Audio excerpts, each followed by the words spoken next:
Hello प्यारे बच्चों, physics bye Lord Krishna की इस सीरीज में आज हम समझेंगे बायो-सेवर्ट का नियम।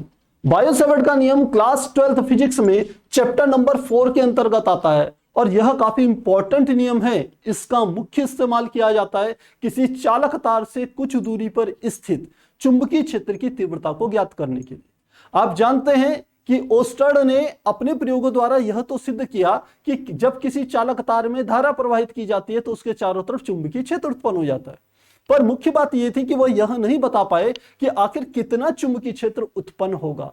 तो इस बात को आगे जाकर के बायो-सेवर्ट दो वैज्ञानिकों ने मिल करके इसमें प्रयोगों द्वारा यह सिद्ध किया कि किसी चालक तार के समीप कुछ दूरी पर चुंबकीय क्षेत्र की तीव्रता आप कैसे ज्ञात कर सकते हैं, न्यूमेरिकली, आंकिक रूप से। तो चलिए इसको समझते हैं।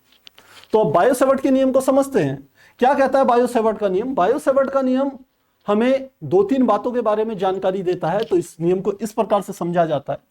तो इस नियम के अनुसार किसी चालक में प्रवाहित धारा I, जो चुंबकीय क्षेत्र होता है, किसी चालक में प्रवाहित होने वाली धारा I के अनुक्रमानुपाती होता है। तो डिटेल में बात समझते हैं। हमने कोई एक ये चालक तार ले लिया, ये एक चालक तार ले लिया। इस चालक तार में मान लो यहां पर जो धारा बह रही थी उस धारा को मैंने नाम ले लिया, ये स्मॉल आई है तो स्मॉल आई से इसको रिप्रेजेंट कर दिया, मान लेते हैं।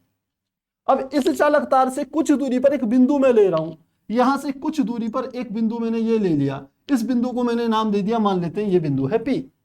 तो इस P बिंदु पर इस चालक तार के द्वारा कितना चुंबकीय क्षेत्र उत्पन्न होगा, इसी बात को बायो-सेवर्ट ने ज्ञात किया था। तो क्या कहते हैं बायो-सेवर्ट? बायो-सेवर्ट क्या कहते हैं? इनके अनुसार जब किसी चालक तार के समीप किसी बिंदु पर चुंबकीय क्षेत्र ज्ञात करते हैं तो सबसे पहला काम क्या है, यहां पर इस चालक तार की पूरी लंबाई न लेकर के एक सूक्ष्म लंबाई ले ली जाती है। तो चलिए हमने क्या करा, यहां पर हमने एक इतनी लंबाई ले ली, ये सूक्ष्म लंबाई होगी, और इस लंबाई को इन्होंने रिप्रेजेंट किया किससे? स्मॉल यानी कि DL से। मान लेते हैं यह जो चालक तार है इसकी जो यहां से लेके यहां तक की लंबाई है, इस लंबाई को इन्होंने DL से प्रदर्शित किया। अब यहां के इसके मध्य बिंदु से हम P बिंदु को आपस में मिला लेते, यहां से ये के यहां तक मिला लिया। मान लेते हैं इस बिंदु से यहां तक की जो दूरी है उसको हमने R से प्रदर्शित कर दिया।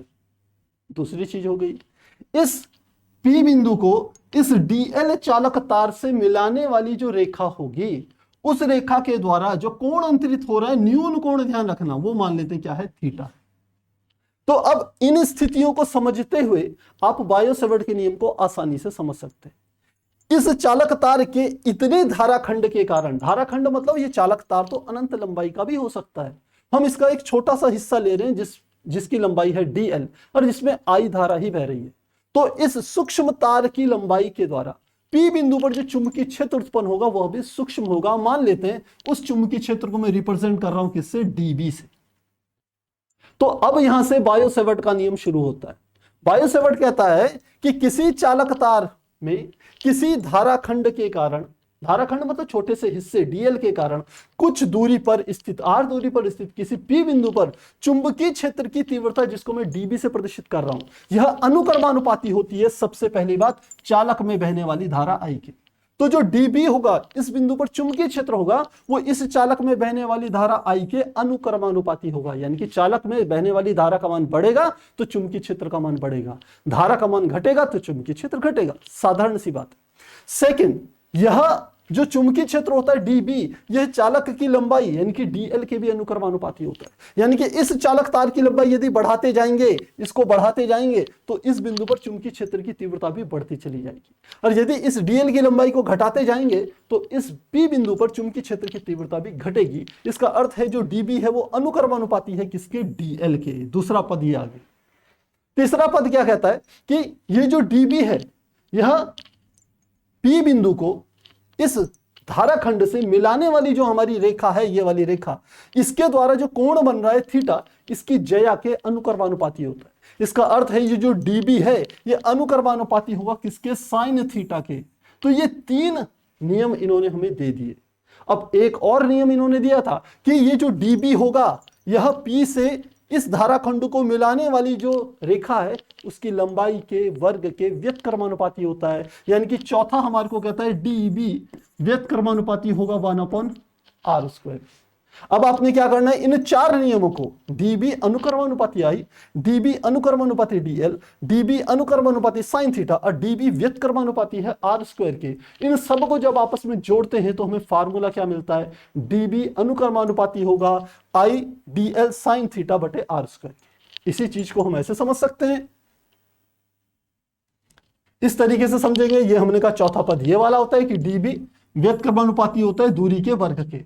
इन सबको आपस में मिला दें तो हमारे पास यह आ जाता है, और अनुक्रमानुपाती का निशान हटाएं तो हम यहां पर ये μ0/4π एक नियतांक ले लेते हैं।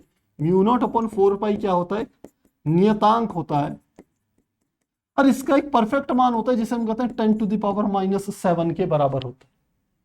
10⁻⁻7 के बराबर होता है। रही बात मात्रक की, तो मात्रक आप इसका लिख सकते हैं टेस्ला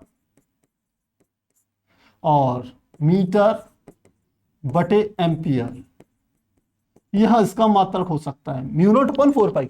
तो dB बराबर μ0/4π I dl sin थीटा बटे r स्क्वायर, यह वह फार्मूला है जिसके द्वारा हम किसी चालक तार से कुछ दूरी पर स्थित चुंबकीय क्षेत्र की तीव्रता को ज्ञात कर सकते हैं।